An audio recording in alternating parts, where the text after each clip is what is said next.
Haircut.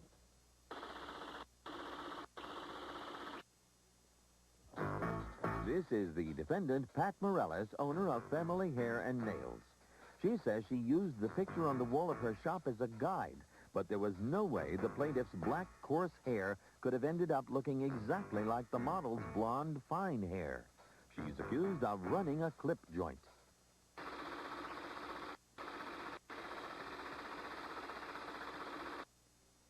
We'll return for the case of the unkindest haircut of all after these messages. You may be seated. You're claiming that the defendant didn't cut your hair the way you wanted it cut and you wanted to get your money back. Yes, sir. Okay, when did you get the haircut? On the 24th of September, in the early afternoon. Okay. And the cost of the haircut was $6. Yes, sir. What kind of a cut did you tell her you wanted? I walked in the shop and I showed her there was a picture on the wall, which is right with this picture here. And I go, I would like to have the picture up like that. She said, fine. Then when she got done, the sides were butchered. And I've got a picture here of what my hair usually looks like before she cut it. Before she cut it? Before she cut it, the way I normally wear my hair.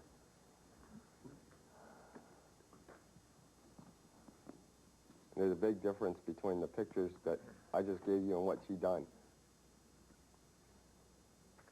What do you think of the haircut? I think I did a good job, as I always do. How long have you been cutting hair? 12 years, Your Honor. The texture of his hair and the texture of this, I assume it's a model. Texture of his hair and texture of the picture's hair is entirely different. How are they different? The texture of the hair in the picture is finer, and his hair is coarser. And that is a tinted hair, so that if you blow dry that hair, it will fall that way. But his hair is natural, and it will not go that way. You can't blow dry it that way? You cannot blow dry it that way because his hair is natural, and it's coarse, and it has its own mind. Did you tell him that before you cut it? You didn't know that you could make it exactly the same because he had coarse hair and this is fine hair? I usually don't explain that I cannot make his hair exactly like that picture, but I usually just use the picture as a guide. I understand, but you didn't tell him that. I did not explain to him, which I always don't do usually. You always don't do usually? Okay, all right. All of those things that you said are different. You always don't use, and usually... I usually don't explain to them that I cannot make... Well, you don't remember doing it to him that time. Exactly like that. So he was just one of my customers that come in, that walk in, and so I just... You ever cut his hair before? I never cut his hair before, so I just cut his hair as I usually do everybody else, and I cut the sides, and I cut the top, and I didn't touch the back. Okay. Have you had it cut since? No, I've not had it cut since. You like it the way it is? No, I still don't. I've got to go back and cut the back and trim the back up to make the sides and the back look good. I decided to keep the hair without cutting it and let the judge decide on what the hair looked like now compared to what it did in the pictures. Well, you can't compare. It's been over a month. Right. But the difference is my normal haircut and what's on the pictures.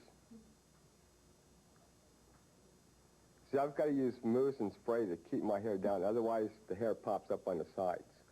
And normally I don't do that. And I do when I've gotten my hair cut before. I go into a shop, ask them, or I tell them what I want. I come out what I want. And she says my hair won't feather back with a blow dryer. I use a blow dryer on it every day, and it does. I've had my hair cut just like the picture there with no problems. When I got the haircut and looked at it, when I got done with her, I go, this isn't what I asked for. And she said, I did a service, I want to get paid. So I paid her and walked out. We'll take a short recess. I'll come back and give you my decision. You need to do it.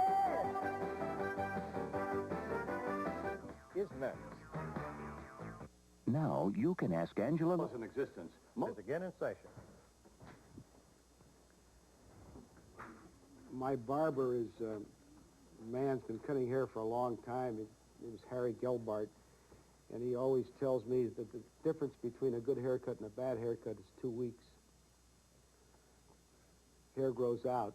I guess that's, if you don't understand what I'm saying. But at any rate, the question is here, did the plaintiff get what he thought he was going to get?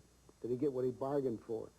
He looked up at this model, this gorgeous guy that looks like Robert Redford, and he's a professional photographer, took his picture, and he wants a haircut like that. The only problem is that his hair is coarse, and the model's hair looks like it's fine.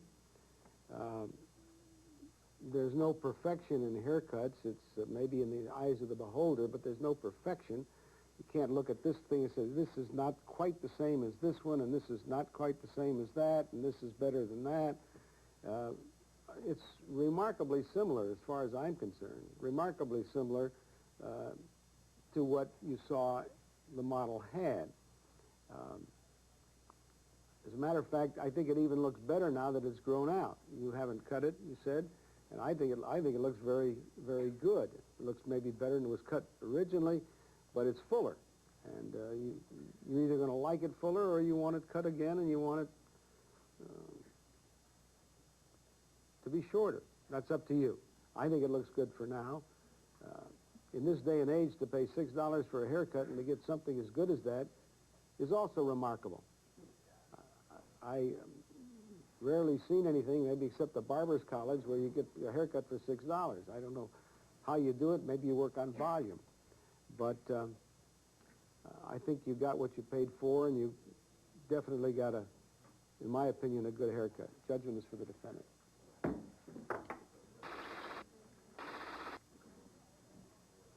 So, Judge Wapner says the plaintiff was splitting hairs and the defendant prevails. Mr. Cope's on his way out of the courtroom. Well, sir, how do you feel about the judge's decision? Well, I feel it's all right. It's just when I got the haircut, I asked for a light trim, and she took a good 1.5 to 2 inches off. I asked for a light trim. I didn't get a light trim. It just kind of buzzed off the side with the machining. Thank you very much. I don't guess you'll be going back, but... No. I figured that.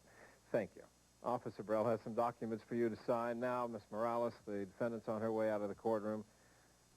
Are you relieved? I'm happy that I would think. Have you ever been sued before? Yeah, I have been sued before. Have you really? And I have been winning. I work hard. How do you do haircuts today for $6? That's pretty cheap, isn't it? Well, I don't shampoo hair. I just spray the hair with water, and then I start cutting. With my experience, I can do a good haircut in 3 to 5 minutes. That's why I can give it for $6. And I have a lot of customers that come in and out. That's the reason why I don't really explain and take the time to explain to them that I cannot make their hair exactly like the picture. I understand. Because he sat there too much for... time. It takes my time, and all right. So I did his hair for 3 minutes, and that's $6. Thank you very, very much. Officer Brell is waiting for you to sign a few documents, and that'll bring this case to a close. It'll also wrap it up for this session of the People's Court. I'm Doug Llewellyn, thanking you.